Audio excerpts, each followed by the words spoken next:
Rahul Gandhi Twitter पर रोजाना किसी न किसी मुद्दे पर मोदी सरकार पर हमला बोल देते हैं। अब राहुल गांधी ने पेट्रोल डीजल के बढ़ते दामों को लेकर एक ट्वीट किया। राहुल ने सवाल पूछा कि पेट्रोल डीजल के दाम कब कम होंगे, क्या जब अगले चुनाव होंगे तब? वैसे राहुल गांधी को यह सवाल मनमोहन सिंह से पूछना चाहिए था। इसका कारण हम आपको आगे बताएंगे, पर सवाल पूछा गया है तो इसका जवाब जानना भी बेहद जरूरी है। बहरहाल इसमें कोई दो राय नहीं कि पेट्रोल और डीजल के दाम रोजाना बढ़ रहे हैं। देश के कई हिस्सों में पेट्रोल 100 रुपए प्रति लीटर के पार पहुंच गया है। ऐसे में सवाल पूछा जाना तो लाजमी है, पर विडंबना देखिए कि जिसने ये सवाल पूछा है उसका जवाब उन्हीं ने छुपा रखा है। कितने तेजस्वी लोग हैं हमारे पास, कितने शानदार विचार रखते हैं जी। जिस पेट्रोल डीजल के दामों को लेकर कांग्रेस देश भर में प्रदर्शन कर रही है, असल में उस समस्या की सबसे बड़ी वजह कांग्रेस खुद ही है। एक्सपर्ट की राय जानने से पहले हमने गूगल करके जाना चाहा कि पेट्रोल और डीजल के दाम क्यों बढ़ रहे हैं। देखा तो कई तथ्य सामने आए। उनमें से एक सबसे महत्वपूर्ण चीज जिसे कांग्रेस कभी नहीं बताती वो है ऑयल बॉन्ड्स। अब ये ऑयल बॉन्ड्स क्या हैं और कैसे मोदी सरकार के गले की फांस बन गया है, इसे समझ लेते हैं। आपको जानकर हैरानी होगी कि पेट्रोल डीजल की बढ़ती कीमतों की ज्यादा जिम्मेदारी मोदी सरकार की नहीं बल्कि मनमोहन सिंह सरकार की थी। दरअसल पूर्व में कच्चे तेल के महंगा होने पर उसका पूरा बोझ आम जनता पर नहीं डाला जाता था, बल्कि सब्सिडी की व्यवस्था होती थी और इस सब्सिडी की राशि के बदले तेल कंपनियों को ऑयल बॉन्ड्स जारी किए जाते थे। इन बॉन्ड्स का मैच्योरिटी पीरियड 10 से 20 वर्ष का होता था। सरल भाषा में बताएं तो उस समय की यूपीए सरकार ने तेल कंपनियों को कहा कि हम आपको सब्सिडी नहीं दे सकते, लेकिन फिर भी आप तेल की कीमतें मत बढ़ाओ। इसकी भरपाई के लिए हम आपको बॉन्ड जारी कर रहे हैं जो हम धीरे धीरे चुका देंगे। ऐसा करने से जनता भी खुश हो गई और तेल कंपनियों को भी लगा कि पेट्रोल और डीजल की कीमतें ना बढ़ा के फौरी तौर पर भले ही नुकसान हो जाए, पर 10 से 20 सालों बाद तो पैसा ब्याज सहित वापस आ ही जाएगा।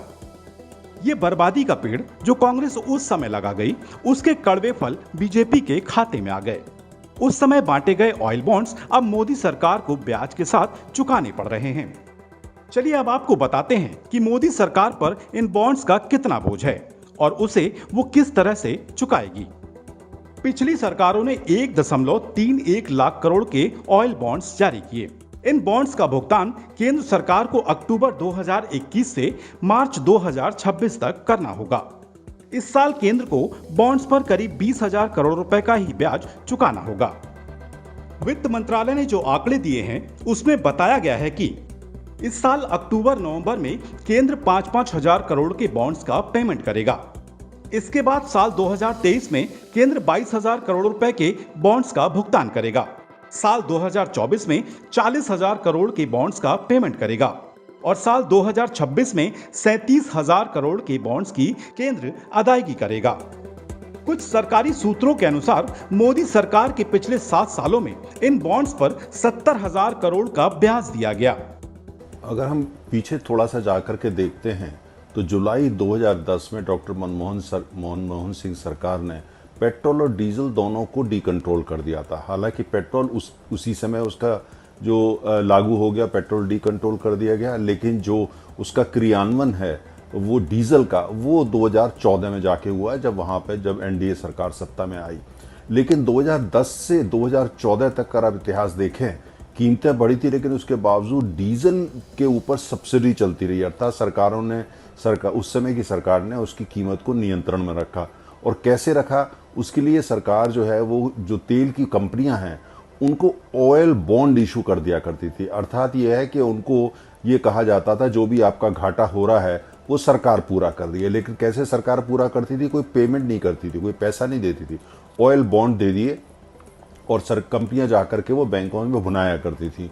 लेकिन उसका नतीजा ऑयल बॉन्ड का मत ये था, उसका जो भुगतान है वो आने वाली सरकारें करेंगी। अर्थात 5 साल बाद, 6 साल बाद, 8 साल बाद जो भी सरकार सत्ता में आएगी वो करेगी। तो वो सारा 2010 से 2014 तक उस समय जो कि सब्सिडी दी गई या जो कंट्रोल प्राइस थी डॉक्टर मनमोहन सिंह या कांग्रेस सरकार की, उस तमाम चीज़ों का जो भुगतान जो अरबों खरबों रुपया है वो आज तक जो है ये अब जो उसके बाद सरकार आई एनडीए की, एनडीए 1, एनडीए 2, वो सरकार आस्था उसका कर रही है। आपको बता दें कि साल 1996-97 के बाद केंद्र सरकारों ने तेल कंपनियों के घाटे की भरपाई के लिए ऑयल बॉन्ड्स जारी करने का फार्मूला निकाला था। ऑयल बॉन्ड्स जारी कर तत्कालीन यूपीए सरकार ने फौरी तौर पर तो ग्राहकों के लिए दाम स्थिर कर रखा था, लेकिन अब उसका भुगतान आम ग्राहकों की जेब से ही होना है। Presenting B News app, available on Google Play and App Store. Download it now.